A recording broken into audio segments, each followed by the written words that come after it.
أعوذ بالله من الشيطان الرجيم. بسم الله الرحمن الرحيم. فلما دخلوا على يوسف آوى إليه أبويه وقال ادخلوا مصر إن شاء الله آمنين ورفع أبويه على العرش وخروا له سجدا وقال يا أبت هذا تأويل رؤياي من قبل قد جعلها ربي حقا وقد أحسن بي إذ أخرجني من السجن وجاء بكم من البدو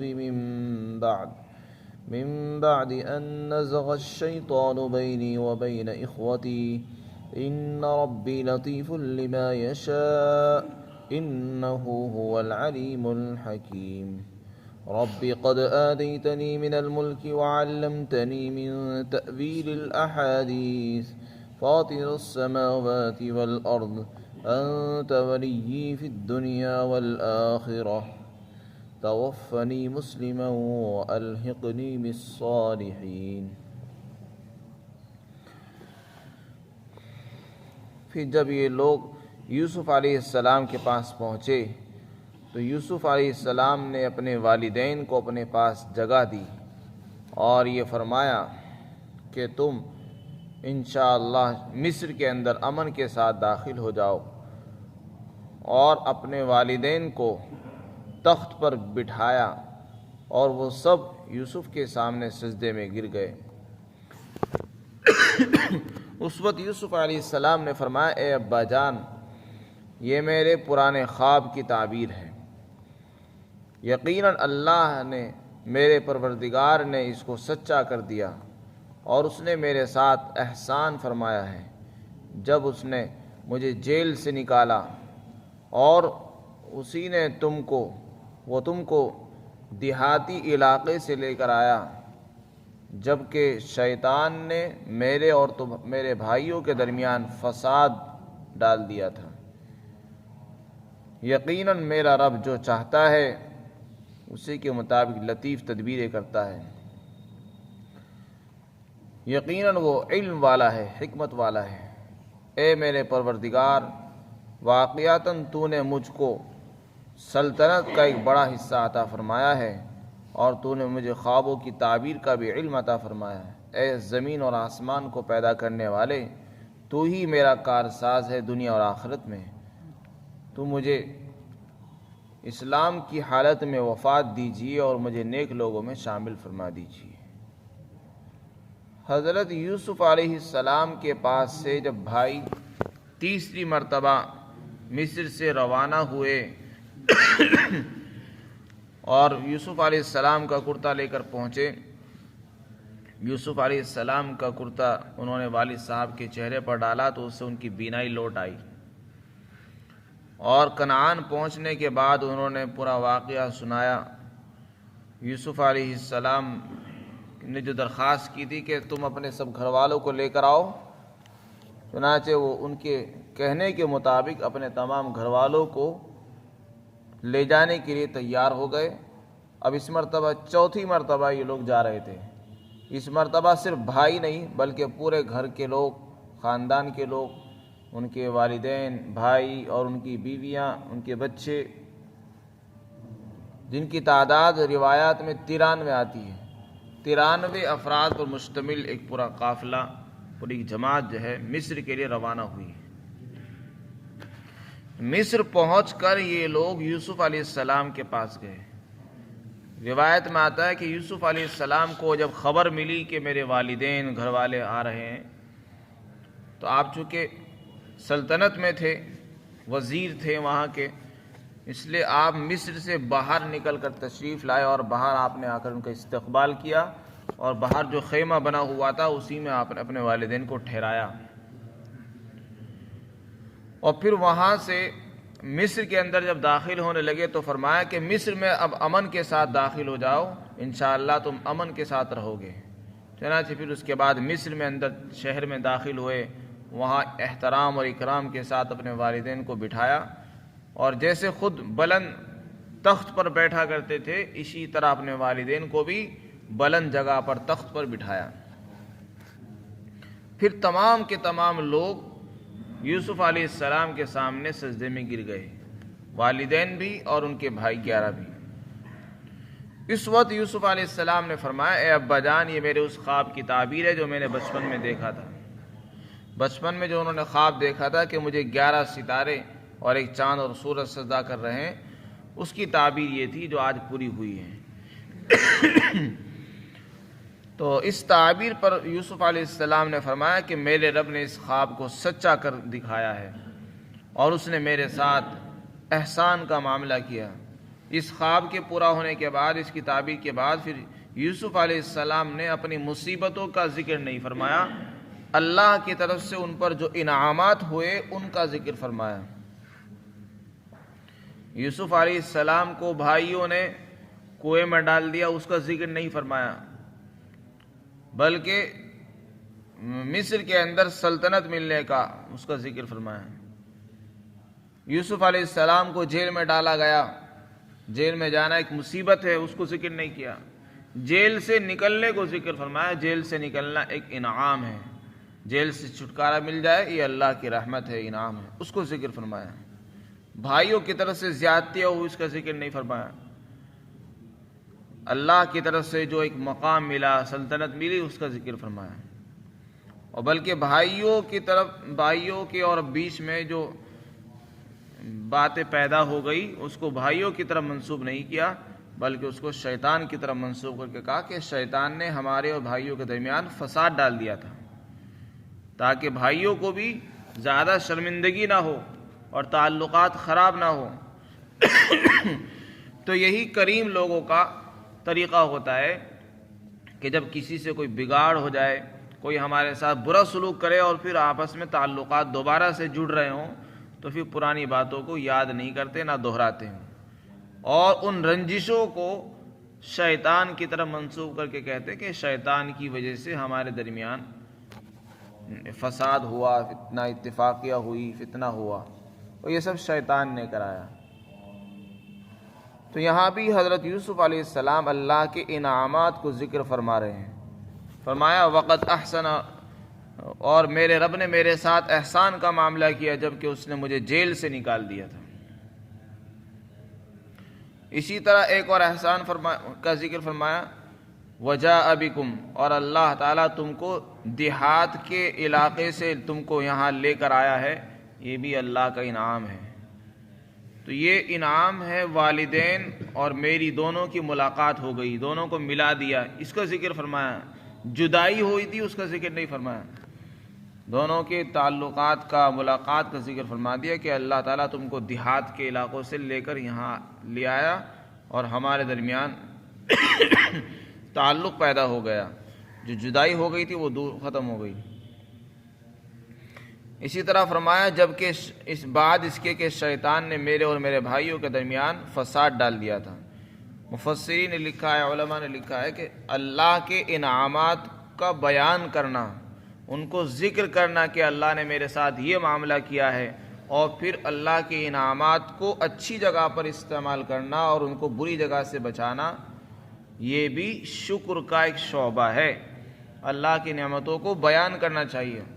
وَأَمَّا بِنِعْمَةِ رَبِّكَ فَحَدِّثْ، اللہ کی نعمتوں کو بیان کرو، اللہ کی نعمتوں کو مت چھپاؤ۔ اللہ نے اگر آپ کو نعمت دی اس کو بیان کرو۔ اس کو انکار کرنا کہ اللہ نے مجھے کچھ نہیں دیا ہے، یہ ناشکری ہے۔ اب اللہ کی نعمتوں کا کوئی آدمی انکار کرے میرے پاس تو کچھ ہے ہی نہیں، مجھے کچھ ملا ہی نہیں، یہ سراسر ناشکری ہے۔ اور اللہ نے اگر کچھ دیا ہے اور اس کو کوئی آدمی بیان کر رہا ہے، فخر کے طور پر نہیں بلکہ اللہ کے احسان کے طور پر، تاکہ شکر کی توفیق ہو، اور اس کے ساتھ اللہ کی حمد و ثنا بیان کرتا ہے، تو یہ بھی شکر ہے۔ یوسف علیہ السلام یہاں پر اللہ کی نعمتیں خود بیان کر رہے ہیں، اقرار کر رہے ہیں، اللہ نے میرے ساتھ یہ احسان کا معاملہ کیا، اللہ نے میرے ساتھ یہ معاملہ فرمایا کہ میرے والدین کو مجھ سے ملا دیا اور ان کو دور دراز علاقوں سے شہر میں داخل کر دیا، اور میرے خواب کی تعبیر کو بھی سچا کر کے دکھایا، اور اس نے مجھے جیل سے بھی نکال دیا۔ یہ سب انعامات ہیں، وہ ذکر کر رہے ہیں، ان کو بیان کرنا چاہیے۔ اور بھی انسان کو اللہ نے اگر کوئی دی ہے، صحت دی ہے، تو آدمی تندرستی کو ظاہر کرے، بیمار بن کر نہ چلے۔ اللہ نے اگر مال دیا ہے تو اس کو خرچ کرے، غریب بن کر لوگوں کو نہ دکھائے کہ میں بالکل فقیر ہوں. اللہ نے مال دیا ہے پھر بھی فقیروں کی طرح رہتا ہے. اگر اللہ نے دیا ہے تو اس کا استعمال کرے، اپنے اوپر ظاہر کرے نعمتوں کو. اور اگر کوئی آدمی بیان نہیں کرتا، ظاہر نہیں کرتا، یہ ناشکری ہے، بلکہ وہ الٹا یہ کہتا ہے کہ مجھے کچھ نہیں ملا. جیسا کہ قارون نے کیا تھا. قارون کو اللہ نے خزانہ عطا فرمایا، لیکن جب اس کو کہا گیا تو اس نے کہا کہ یہ سب کچھ یہ میرے ہنرمندی کی وجہ سے ملا، اللہ کی طرف سے نہیں ملا. تو یہ بھی انکار تھا. پھر اس کا جو انجام ہوا وہ سبھی کو معلوم ہے. آگے حضرت یوسف علیہ السلام نے فرمایا کہ میرا رب جو چاہتا ہے اس کے لیے لطیف تدبیریں فرماتا ہے. میرے اور والدین کی ملاقات کے لیے کیا انتظام فرمایا اللہ تعالیٰ نے، جیل سے نکالنے کے لیے کیسے کیسے انتظام فرمایا، انسان سوچ نہیں سکتا. حضرت یوسف علیہ السلام کے جیل سے نکلنے کا جو سبب بنا وہ ان دو آدمیوں کے خواب کی تعبیر بتانا تھا. جو دو آدمی ان کے ساتھ جیل میں داخل ہوئے، ان کو انہوں نے خواب کی تعبیر سنائی اور پھر انہوں نے جا کر آگے پہنچائی. جب بادشاہ نے خواب دیکھا اور اس کو ضرورت محسوس ہوئی تو انہوں نے ہی بادشاہ کو ان کا پتہ بتایا. اس طریقے سے بادشاہ کے دل میں ان کی محبت پیدا ہوئی اور رغبت ہوئی، خواہش ہوئی اور آپ کے نکلنے کا سبب بن گیا.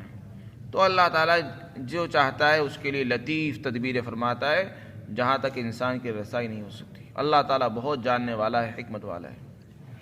آگے حضرت یوسف علیہ السلام نے پھر ایک اور انعام کا ذکر فرمایا، اے میرے رب تو نے مجھے سلطنت کا ایک بڑا حصہ عطا فرمایا. حضرت یوسف علیہ السلام کو بھی سلطنت میں ایک حصہ داری ملی ہوئی تھی. آپ وزیر خزانہ تھے، مالیات تھے، پورے بادشاہ نہیں تھے، اس لیے کہ بادشاہ تو کوئی دوسرا آدمی تھا جس نے آپ کو مالیات کا، خزانوں کا ذمہ دار اور وزیر بنا دیا تھا. اور وہ بھی چونکہ ایک اہم شعبہ ہے اس لیے اس کو بھی سلطنت سے تعبیر فرمایا کہ یعنی سلطنت کا ایک بڑا حصہ اللہ نے عطا فرمایا ہے. یہ بھی انعام ہے، اس کو بھی بیان فرمایا. وَعَلَّمْتَنِي مِن تَأْوِيلِ الْأَحَادِيثِ، اور اسی کی وجہ سے ان کے گھر والے پھر یہاں آ گئے. اور آپ نے مجھے خواب کی تعبیروں کا بھی علم عطا فرمایا ہے. یہ بھی اللہ کی طرف سے ایک نعمت ہے، اس کو بھی بیان کر رہے ہوں. تو اگر کوئی آدمی اللہ کی نعمتوں کو بیان کرے تو وہ غلط نہیں ہے، اور اس پر اللہ کی حمد و ثنا بیان کرے، کسی اوپر بڑائی نہ جتلائے، عاجزی اختیار کرے تو اس میں کوئی حرج نہیں ہے. قرآن کریم میں حکم ہے وَأَمَّا بِنِعْمَةِ رَبِّكَ فَحَدِّثْ، اور آپ اللہ کی، اپنے رب کی نعمتوں کو بیان کرو. خواب کی تعبیر کے سلسلے میں احادیث میں آتا ہے کہ انسان جو خواب دیکھتا ہے وہ نبوت کا 46واں حصہ ہے. اللہ کے رسول صلی اللہ علیہ وسلم نے فرمایا کہ اب نبوت تو ختم ہو گئی، نبوت کا صرف مبشرات باقی رہ گئی، یعنی نبوت کا 46واں حصہ. میرے مرنے کے بعد صرف ختم نبوت کے بعد صرف مبشرات رہیں گی، یعنی اچھے خواب جس سے انسان کو خوشی ہوگی یا دوسروں کے لیے وہ خوشی کا ذریعہ بنیں گے. آپ صلی اللہ علیہ وسلم صحابہ اکرام کو خوابوں کی تعبیر بتایا کرتے تھے. فجر کی نماز پڑھنے کے بعد آپ صحابہ اکرام سے پوچھتے تھے کہ کسی نے کوئی خواب دیکھا ہے، اگر کوئی بتاتا تو آپ اس کی تعبیر دیا کرتے تھے. ایک مرتبہ حضرت خدیجہ رضی اللہ تعالی عنہا نے آپ صلی اللہ علیہ وسلم سے معلوم کیا کہ ورقہ بن نوفل کے بارے میں آپ کیا فرماتے ہیں، ہم ان کے بارے میں کیا سمجھیں. ورقہ بن نوفل یہ حضرت خدیجہ کے چچزاد بھائی ہیں. جب آپ کے پاس وحی آئی تو آپ گھبرائے ہوئے تھے، وہ بہت بڑے عالم تھے. تو حضرت خدیجہ رضی اللہ عنہا انہی کے پاس لے کر گئی اور انہوں نے آپ کی تصدیق کی اور آپ کو تسلی دی. تو حضرت حضور صلی اللہ علیہ وسلم نے فرمایا کہ میں نے انہیں خواب میں دیکھا ہے اور ایسی حالت میں دیکھا ہے کہ ان پر سفید چادر ہے. اس کا مطلب یہ ہے کہ وہ صحیح ہیں، جنتی ہیں وہ، اور اگر وہ جنتی نہ ہوتے تو ان پر کوئی دوسرے رنگ کی چادر ہوتی. اور اللہ تعالیٰ نے ان کی تصدیق کو ایمان کے درجے میں معتبر سمجھا ہے، کیونکہ انہوں نے میری تصدیق کی تھی اس زمانے میں جب تک کہ میری دعوت کا ظہور نہیں ہوا تھا، اس لیے اللہ تعالیٰ نے ان کو جہنم سے بچا لیا ہے اور ان کی اس تصدیق کو ہی ایمان کے درجے میں معتبر سمجھ لیا ہے۔ اسی طرح ایک مرتبہ آپ نے خواب دیکھا کہ میرے پاس ایک پیالہ لایا گیا دودھ کا، اس میں سے میں نے خوب دودھ پیا، اتنا پیا کہ ناخنوں سے ظاہر ہونے لگا کہ میں بالکل سیراب ہو چکا ہوں۔ اتنا زیادہ سیراب ہو کر پیا کہ ناخنوں سے سیرابی کے اثرات ظاہر ہونے لگے۔ پھر میں نے اپنا بچا ہوا حضرت عمر کو دے دیا، انہوں نے بھی اس میں سے پیا۔ لوگوں نے اس کی تعبیر معلوم کی کہ حضرت آپ نے اس کی کیا تعبیر دی ہے، تو آپ نے فرمایا کہ میں نے دودھ کی تعبیر علم سے دی ہے، یعنی اللہ تعالیٰ مجھے علم عطا فرمائیں گے اور میرا جو بچا ہوا علم ہوگا وہ حضرت عمر رضی اللہ عنہ کو بھی دیں گے۔ اسی طرح ایک مرتبہ آپ نے ایک کالی عورت دیکھی جس کے بال بکھرے ہوئے ہیں، صحابہ نے معلوم کیا کہ اس کی کیا تعبیر ہے، تو آپ نے اس کی تعبیر یہ دی کہ مدینہ سے بلا نکلے گی اور جحفہ میں جا کر قیام کرے گی۔ آپ نے بھی جو تعبیر خواب دیکھا تھا وہ یہ تھا کہ کالی عورت ہے، وہ مدینہ سے نکلی اور جحفہ ایک بستی تھی، آبادی ہے، وہاں جا کر وہ رک گئی۔ تو آپ نے اس کی تعبیر بلا سے دی۔ مدینہ کے اندر جو مصیبتیں، بلائیں اور مصیبتیں تھیں اور لوگوں کو بخار ہو جایا کرتا تھا، وہ ہمارے آنے کے بعد اب یہاں سے وہ نکل جائے گی اور جحفہ میں جہاں یہودی رہتے ہیں وہاں رہے گی۔ چنانچہ پھر جحفہ کے اندر وہ بیماریاں پھیل گئی۔ تو آپ صلی اللہ علیہ وسلم خواب کی تعبیر دیا کرتے تھے۔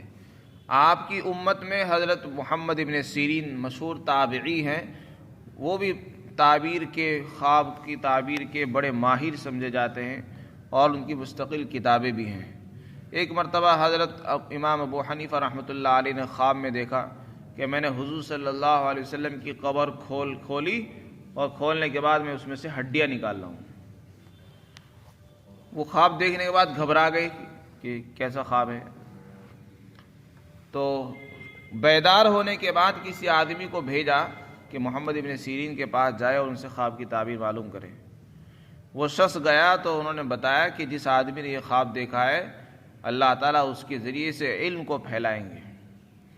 تو ضروری نہیں ہے کہ جو خواب دیکھا جائے اس کی تعبیر غلط ہی ہو، کبھی کبھی انسان خواب سے بے چین اور پریشان رنجیدہ ہو جاتا ہے، لیکن اس کی تعبیرات اچھی ہوتی ہیں۔ اسی طرح تعبیر کا ایک دم ظاہر ہونا کوئی ضروری نہیں ہے، تعبیر میں وقت بھی لگ جاتا ہے ظاہر ہونے میں، جیسا کہ یوسف علیہ السلام کے خواب میں ہوا۔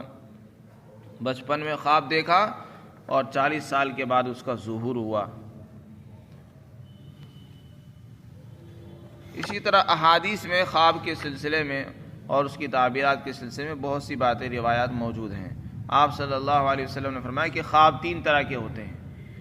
ایک خواب وہ ہوتا ہے جو اللہ کی طرف سے بشارت اور خوشخبری ہوتا ہے، اور ایک خواب وہ ہوتا ہے جو انسان کے اپنے خیالات ہوتے ہیں، جو انسان اپنے نفس سے دن میں باتیں کرتا ہے، بس وہی رات کو اس کو نظر آتے ہیں۔ اسی طرح ایک خواب شیطان کی طرف سے ہوتا ہے، شیطان انسان کو رنجیدہ کرنے کے لیے، پریشان کرنے کے لیے خواب کے اندر آتا ہے۔ حدیث پاک کے اندر آتا ہے جب کوئی انسان بری چیز دیکھے، برا خواب دیکھے، تو خواب کے اندر جب وہ بری چیز دیکھے اور گھبرا جائے تو اٹھنے کے بعد 3 مرتبہ بائیں طرف تھتکارے اور اعوذ باللہ من الشیطان الرجیم پڑھے، اور جس کروٹ پر لیٹا ہوا ہو اس کو تبدیل کر دے، جس حالت پر ہو اس کو بدل دینا چاہیے، اور اعوذ باللہ من الشیطان الرجیم پڑھے، یعنی اللہ کی پناہ مانگے شیطان مردود سے۔ یہ اس میں علاج بیان فرمایا گیا ہے کہ اگر کوئی آدمی برا خواب دیکھے، اور یہ فرمایا کہ سب سے سچا خواب مومن کا ہوتا ہے، اور قیامت کے قریب سب سے سچا خواب ایمان والے کا ہی رہ جائے گا، اور جو آدمی جتنا سچا ہوگا اس کا خواب اتنا ہی سچا ہوتا ہے۔ آپ نے یہ بھی فرمایا کہ جب کوئی آدمی خواب دیکھتا ہے تو وہ پرندے کی ٹانگ پر رہتا ہے، مطلب یہ ہے کہ جب تک اس کو کسی کے سامنے بیان نہ کر دیا جائے تو اس وقت تک اس کا پتہ نہیں چلتا۔ اگر کسی کے سامنے اس کو بیان کیا جائے گا اور وہ اس کی تعبیر دیتا ہے تو پھر جیسی تعبیر دی جاتی ہے ایسا ہی خواب واقع ہو جاتا ہے۔ اس لیے حدیث پاک کے اندر ہدایت دی گئی ہے کہ اگر کوئی آدمی خواب دیکھے تو اس کو چاہیے کہ کسی عقلمند آدمی کو، کسی ایسے آدمی کو خواب بیان کرے جو اس سے محبت کرنے والا ہو، دشمنی کرنے والا نہ ہو، تاکہ وہ اس کی اچھی تعبیر دے سکے۔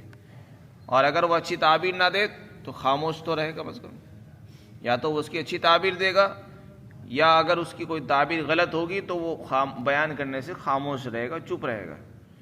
تو آپ نے فرمایا کہ جب کوئی آدمی خواب دیکھے تو کسی ایسے آدمی سے بیان کرے جو اس سے محبت کرتا ہو یا وہ عقل مند آدمی ہو، تاکہ جب وہ خواب کی تعبیر دے تو اس کے فائدے کی تعبیر دے سکے۔ ہر آدمی سے اپنے خواب کو بیان نہیں کرنا چاہیے۔ فرمایا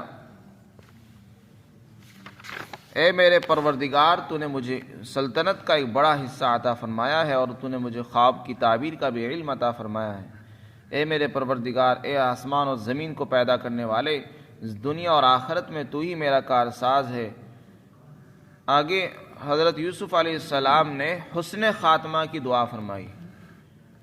حالانکہ آپ نبی ہیں، پیغمبر ہیں، پھر بھی آپ جو خاتمے کی دعا فرما رہے ہیں کہ میرا خاتمہ اچھا ہو۔ اے اللہ، جب میری وفات ہو، جب میرا انتقال ہو تو میرا انتقال اسلام پر ہونا چاہیے، فرما برداری کی حالت میں ہونا چاہیے، میں تمہارا فرما بردار رہوں، ایسی حالت میں میری موت آئے۔ اسی طرح آپ نے دوسری دعا یہ فرمائی کہ مجھے نیک لوگوں میں شامل فرما لینا۔ حالانکہ آپ خود بھی نیک تھے، نبی سے بڑھ کر کون نیک ہو سکتا ہے، لیکن اس میں پھر بھی آپ جو ہے تواضع کے طور پر دعا فرمانے کہ جو نیک لوگ ہیں، یعنی حضرت ابراہیم، حضرت اسحاق، حضرت یعقوب، جو ان کے اجداد اور آبا ہیں، ایسے نیک لوگوں میں میرا بھی شمار فرمانا اور ان کے ساتھ مجھے بھی شامل فرما دینا۔ یہ دونوں دعا حضرت یوسف علیہ السلام نے اس موقع پر فرمائی ہیں۔